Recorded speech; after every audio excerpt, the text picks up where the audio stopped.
11. Velma Fernandez from Sharda Mandir School, Miramar. In the 21st century, illiteracy is not about not learning to read or write, but illiteracy is when someone is unwilling or cannot learn, unlearn, and relearn. This is a quote by the famous American writer Alvin Toffler. In the age of my grandparents, learning to read and write was a privilege. In the age of my parents, reading, writing, and some arithmetic was enough. It was simple and accessible. Fast forward to my generation, and we are all bombarded with so much of literacy. There is data and digital literacy, functional literacy, gaming literacy, computational and coding literacy, media literacy, under which there is broadcasting, under which there is radio and television literacy, journalistic literacy. You take any field and after that add a suffix of literacy, and there's so much of information that is bombarded into our little brains that we tend to sway like a little pendulum of a clock. That is when we as educators have to take a stand and assess what is right or wrong, what is needed or not needed, paid news or fake news, sensationalism, advertorials. What is it that we have to do? And so in a capsule, we as educators have to learn to use our gift of discernment, judgment, intuition, and above all, some common sense.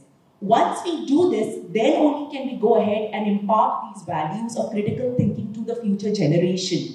Only then can we take a stand as educators, a stand on misinformation which can lead to disinformation, spreading of fake news. All feelings, they say, start here in the gut. That's why before a performance we say, I have butterflies in my tummy, or I have a gut feeling about something.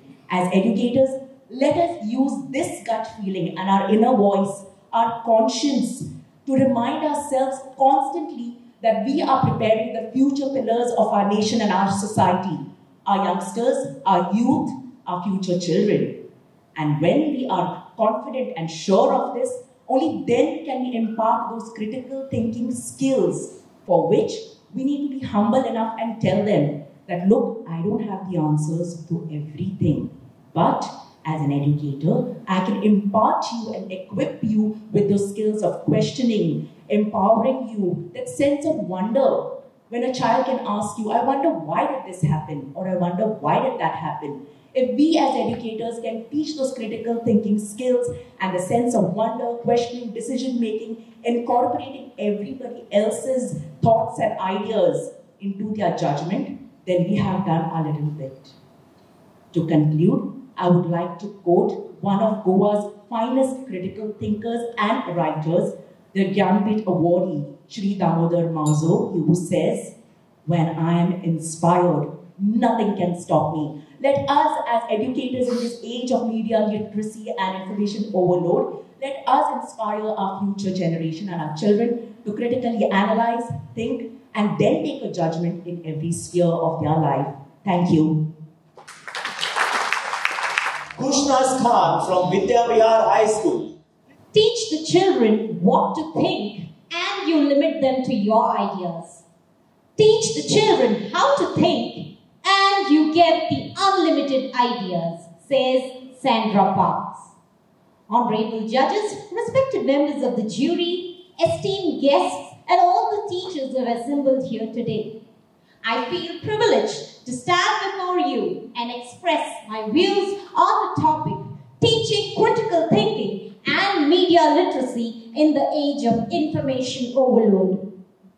Well, I'm sure most of us must have often come across certain million-dollar questions like, why do we brush our teeth? Why do we have to wear our shoes? Why do we have to go to school? Why is the sky blue? Why do the birds fly? Why, and why? Toddlers between the age of 2 to 4 often enter this stage of why as they grow. And they realize that they are into the world where there are so many things that they don't understand.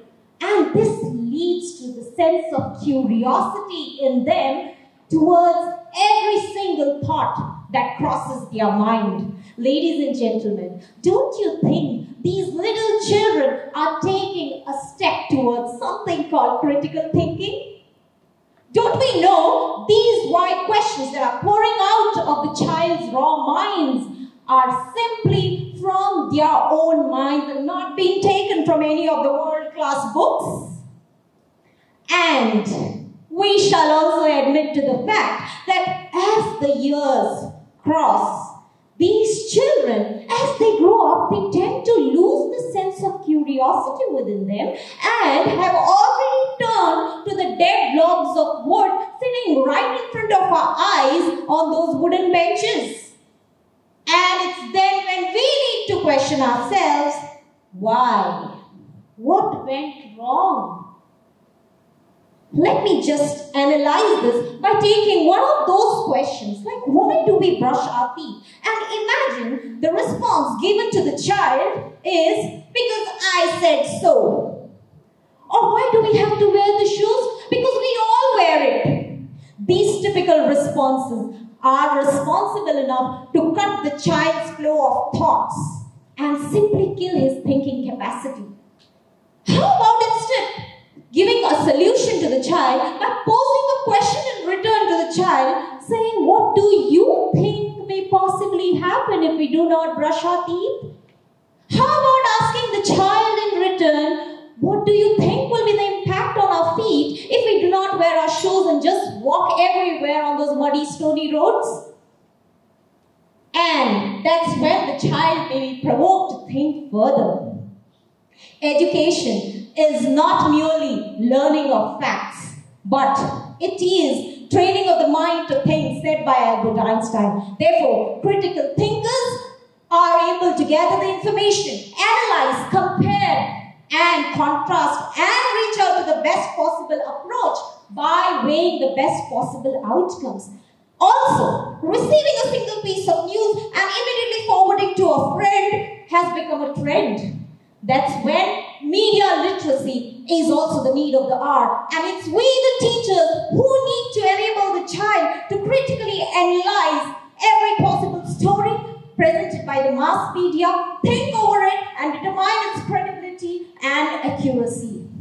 Having said that, I would like to conclude by quoting the words of Wellington Rollins, that test of a good teacher is not merely by how many questions he is able to ask his students that they will readily answer, but how many questions he inspires the children to ask him in return, which he himself may possibly find it hard to answer. Thank you so much. Have a great day. Good evening, everyone. I'm here to share my views on the given topic. Would you imagine a 4-burner gas stove for me? Rice cooking on one burner, a prawn curry simmering on the other, fish and vegetables cooking on the remaining 2. But the flame is too high, and suddenly the rice boils over, the prawn curry is bubbling furiously, the vegetables are getting burnt and the fish is getting charred, and everything is going to go up in flames. Well, that is my understanding of information overload. Everything, everywhere, all at once. Today, we are blitzed with information left, right, and center, thanks to the mass media and social media. The unfiltered social media and OTT platforms expose our children to ideas and concepts that are way beyond their maturity level.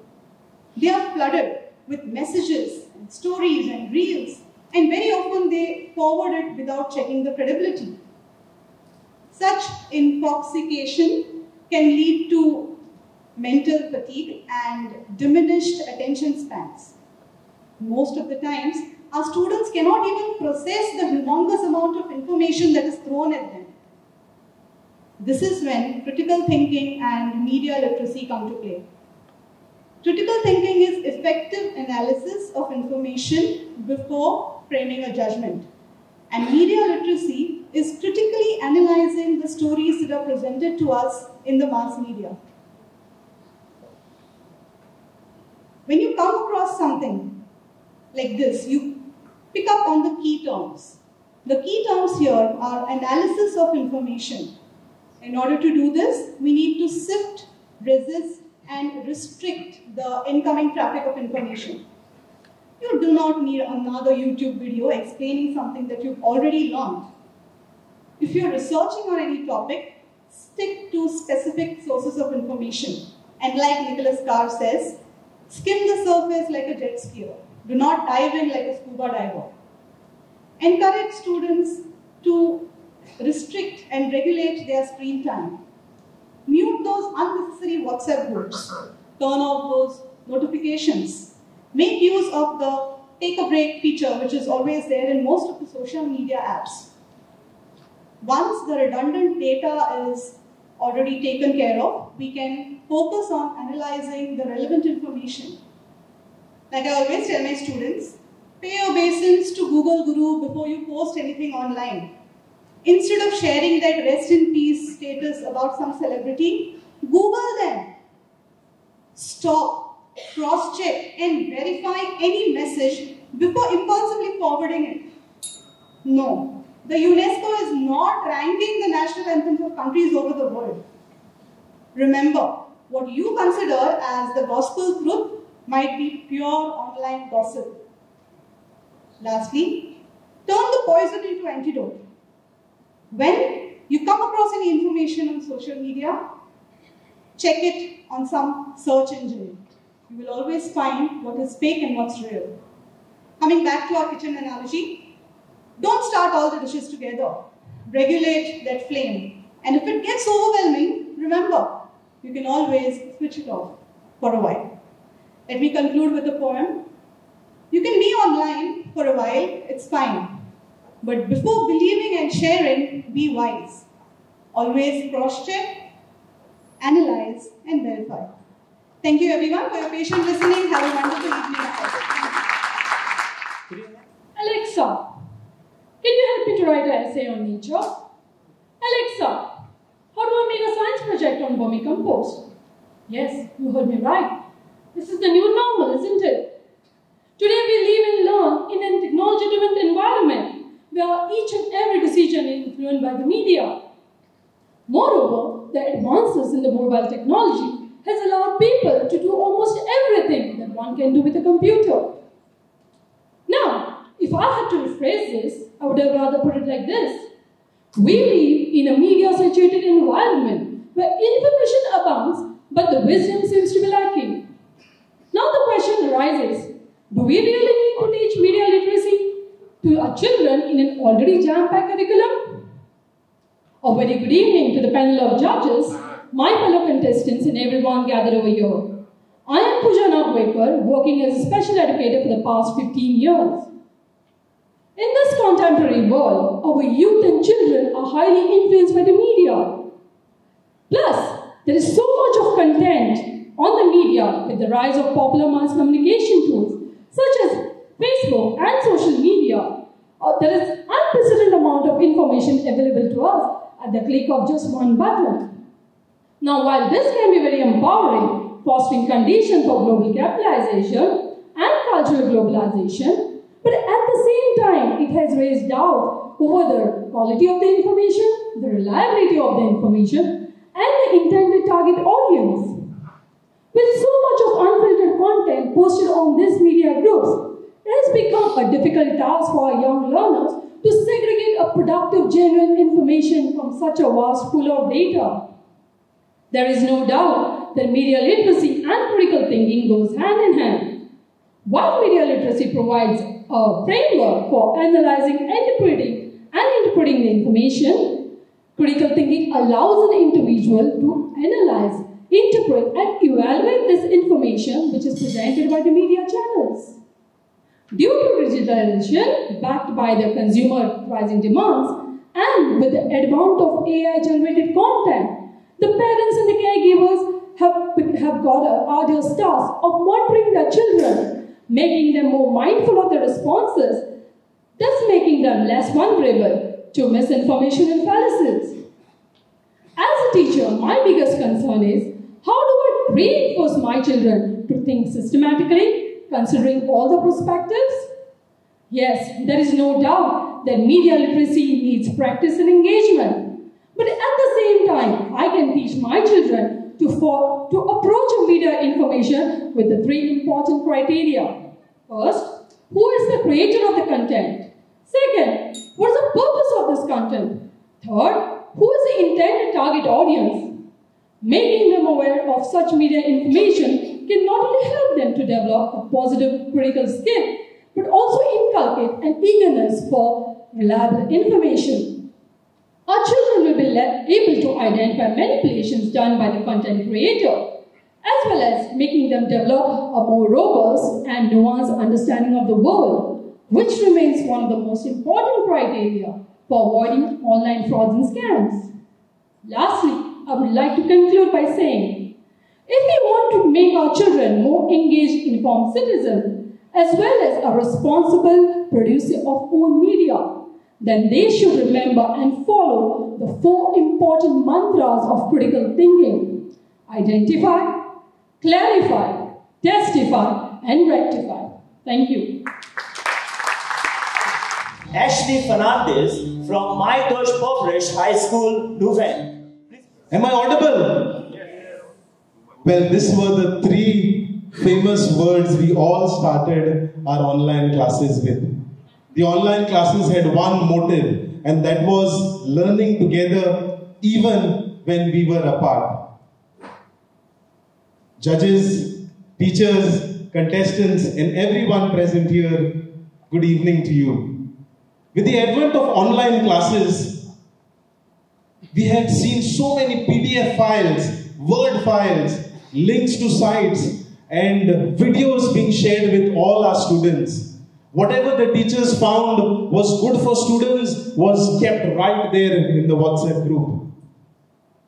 What happened to all this information? Was it effective? According to an international research paper by Otieno Monica and Okching Joanne, there were 2 findings, and they found that 76% of students didn't have the ICT tools to access this information, and secondly, 80% of the students depended on their parents to give them support to understand this information.